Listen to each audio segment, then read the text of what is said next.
Assalamualaikum warahmatullahi wabarakatuh. Kembali bersama saya Syarul Hidayat. Kali ini kita akan belajar tentang algoritma dasar.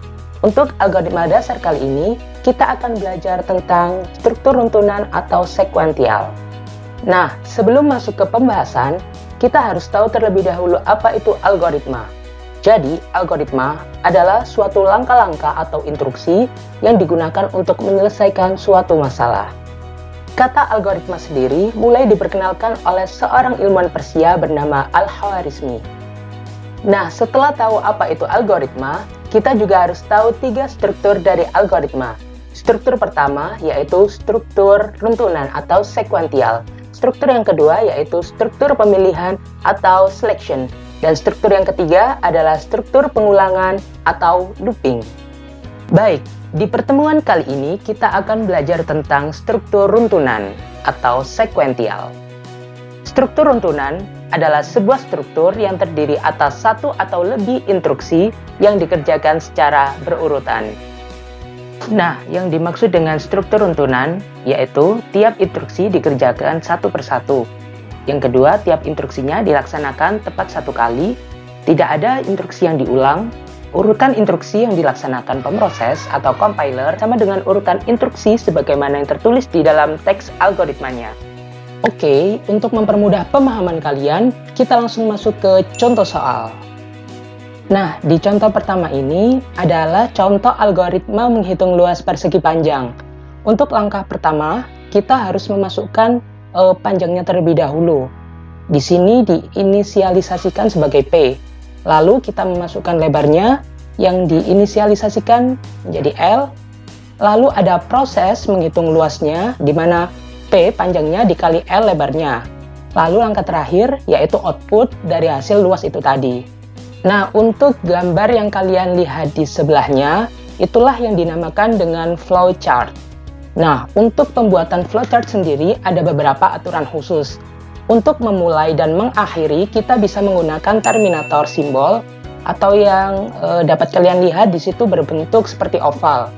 Lalu untuk proses input dan output data, kita bisa menggunakan simbol input-output yang berbentuk jajar genjang.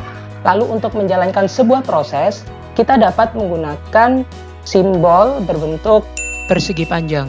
Untuk menghubungkan antara instruksi yang satu dengan yang lain, kita bisa menggunakan simbol panah. Seperti itu. Nah, ini adalah contoh algoritma yang kedua. Untuk kasusnya kali ini, kita mencari sisi miring dari segitiga siku-siku. Nah, seperti yang kita lihat, untuk flowchartnya di sini, dia memiliki struktur yang sama seperti yang sebelumnya. Namun, untuk notasinya, dia tidak menggunakan notasi algoritma, namun menggunakan notasi pseudocode. Apa yang membedakan antara notasi algoritma dan pseudocode?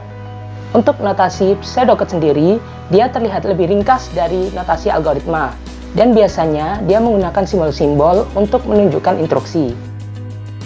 Nah, di sini ada contoh yang ketiga, yaitu diagram alir untuk mengkonversi suhu dari Fahrenheit ke Celsius. Dilihat dari struktur diagram alirnya, memiliki struktur yang sama seperti yang sebelum-sebelumnya. Nah, ini adalah contoh algoritma sekuensial yang terakhir.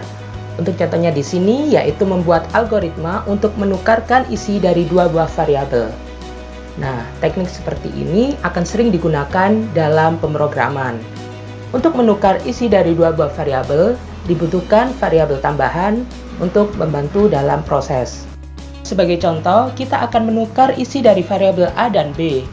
Nah, pertama-tama kita harus menyiapkan satu variabel kosong. Di sini saya menyiapkan satu variabel bernama variabel C. Langkah pertama, kita masukkan ketiga variabel tersebut, lalu kita pindah isi dari variabel A tadi ke dalam variabel kosong di C. Setelah A kosong, baru variabel B kita masukkan ke dalam variabel A. Nah, setelah B kosong, baru kita masukkan variabel A yang ada di dalam variabel C tadi. Nah, setelah selesai, di sini kita dapat mengoutputkan bahwa isi dari variabel A sekarang adalah isi dari variabel B yang tadi, begitupun sebaliknya. Baik, materi kita tentang algoritma sekuensial cukup sampai di situ. Terima kasih atas perhatiannya, semoga bermanfaat. Wassalamualaikum warahmatullahi wabarakatuh.